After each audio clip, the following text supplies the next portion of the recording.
Hi guys, Sci-Fi Recapped here. Before we start, warning. Spoilers ahead.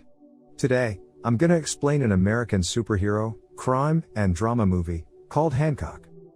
Starring Will Smith. The film tells the story of a man, named John Hancock. He is an alcoholic who possesses superpowers, including flight, invulnerability, and superhuman strength. But unlike superheroes in general, he is not a superhero loved by the people of Los Angeles. Almost everyone hates him, both good and bad people. He also becomes enraged when referred to as an asshole by the locals. At the beginning of the movie, Hancock falls asleep on a public bench by the side of the road. Not long after, there is a boy who suddenly wakes him up. The boy hopes that he can wake up soon and stops the criminals who are in action, which is reported on the television. Knowing this, he immediately reacts by capturing the mafia group who is running away in a car. These mafia members have weapons, but that is not a problem for him who has superpowers. However, he is scolded by the police and local residents for his reckless nature. When he tackles a problem, he makes an even worse mess. In overcoming these three criminals, Hancock in his heroic action makes a big loss because he also destroys police cars and public facilities. In other words, the losses he incurred are greater than the losses incurred by the criminals. Meanwhile, there is a man named Ray Embry. He works as a public relations specialist in a private company. He offers a business concept to the board of directors, but sadly the concept is not approved by them. On his way home, he gets stuck in traffic right on the train tracks, where a train is about to pass. Frantically, he cannot go anywhere because the car in front and behind him cannot move either. Then he decides to get out of the car, but unfortunately his clothes get stuck in it. Just at the right time, Hancock appears and irrationally derails the car to save Ray. As a result, Ray's car crashes into someone else's car in an overturned condition, then he instead crashes himself into the train to stop it, making the environment around there become chaotic. As usual, the citizens immediately criticize him, except for Ray, who is very thankful to him for saving him just now. With his flying ability, Ray is escorted by Hancock to his house. Arriving there, Ray is greeted by his wife, Mary, and also his son, Aaron. From now, it can be seen that Mary is one of the people who does not like Hancock as a superhero. Even she has refused him to eat together at her house. On the other hand, Aaron is a fan of him. From all the Los Angeles residents, Ray is the only one who believes that Hancock has a good side in him. That way, he can turn into a superhero that people love by improving his public image. To make it happen, Ray encourages him to admit all the mistakes he has made so far, such as destroying public facilities to other things that harm the citizens in his actions. Ray also tells him to grant the wishes of the residents all this time, namely the residents want him to be imprisoned for all the losses he has made, until Los Angeles needs him properly. At first, he is reluctant, but in the end he agrees with Ray. When he arrives at the prison, he meets another inmate. However, they stare at him in disgust and immediately block his way when he wants to pass. Turns out, most of them are the people who went to jail because of Hancock, so they seem to be really annoyed with him. After that, he politely asks them not to get in his way, but they still don't heed his words. Because he is so upset, he ends up assaulting the two of them. Thus, the other inmates avoid him out of fear and quickly leave him alone. Later, Hancock is visited by Ray, who knows about the mess that he caused earlier, encouraging him to be patient. He is also visited by Mary and Aaron, who bring him homemade spaghetti. Since Hancock was in prison, Los Angeles's crime rate rises. The climax is when there is a bank robbery, where the criminals carry a lot of weapons and explosives. Therefore, Hancock is eventually released to help the police. He also gets his superhero costume for the first time after being taught manners by Ray. He then foils the robbery orchestrated by Red Parker, with Hancock slicing off his hand to prevent him from activating a detonation switch. Because of this, he is praised as a superhero for the first time by the locals. Afterwards, Hancock has dinner with Ray and Mary. He asks them how they come to meet each other. In essence, Mary turns out to be Ray's second wife, while Aaron is the son of his first wife who had died in childbirth. When it is Hancock's turn to tell his story, it is revealed that he is amnesiac and an immortal.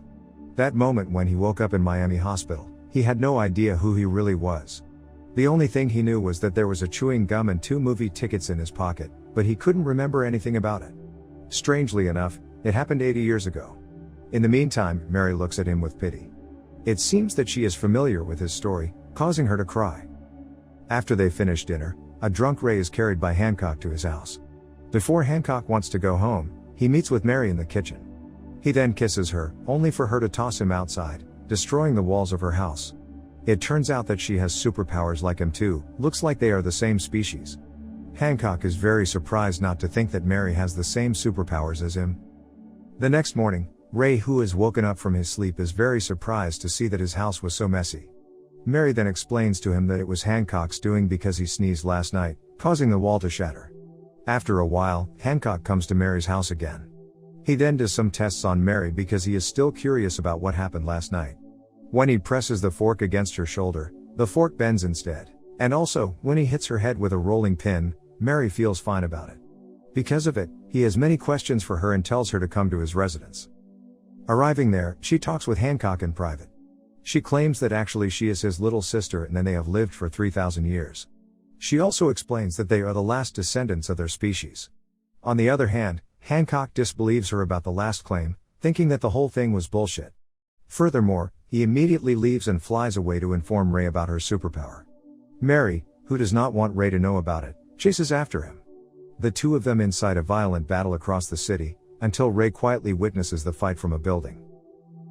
After the fight, he returns home. At the same time, Hancock and Mary also arrives there. At that time, Ray is very surprised why Mary can fly and has superpowers. Mary then explains the truth. She admits that Hancock is actually her husband from the past, but that she chose to quietly leave him once he had lost his memories about them. Knowing this fact, Hancock feels sad and disappointed with Mary, as well as Ray, who is also annoyed by her statement. One night, Hancock stops a liquor store robbery. Unfortunately, the criminals are able to shoot him in the body, causing him to be hospitalized. After a while, Mary approaches him and continues her explanation that their species has a weakness, that is, if they are close or have feelings for each other, then the superpowers possessed by them will slowly disappear for a moment, becoming mortals. She also tells him that the last time they were together was 80 years before. At that moment, Hancock was attacked right in his head by the criminals to save Mary. Consequently, he had amnesia and only had one chewing gum and 2 movie tickets in his pocket. Meanwhile, Parker, whose hand has been sliced off earlier, manages to escape from the prison with several other criminals. He decides to attack Hancock in the hospital for revenge. Unluckily, Mary is caught in the crossfire when she tries to protect Hancock, causing her to be injured. After that, an angry Hancock immediately recovers and immediately kills the criminals while the doctors are trying to save Mary's life. But in the process, Hancock gets shot in his body again by Parker. Just in the right time, he is saved by Ray, who cuts off Parker's other hand with a fire axe before killing him as well. Sometime after that, he finally realizes what to do next. He immediately throws himself out of the hospital, trying to increase his distance from Mary so that she can recover quickly. He eventually flies towards the moon. A month later, Ray and his family suddenly receive a call from Hancock, who is now in New York. He reveals that he has imprinted the moon's surface with Ray's All Heart marketing logo, which was previously rejected by his directors. The movie ends happily, even though Ray already knew all the facts about Hancock and Mary. In the end, they remain good friends and Mary remains Ray's wife. In a mid-credit scene, Hancock confronts a criminal holding a woman at gunpoint. The criminal demands Hancock to help him escape from the police while calling him an asshole in the process, which infuriates Hancock. Subscribe to watch more videos like this, turn on notifications, and leave a like to help the channel out. Thank you for watching.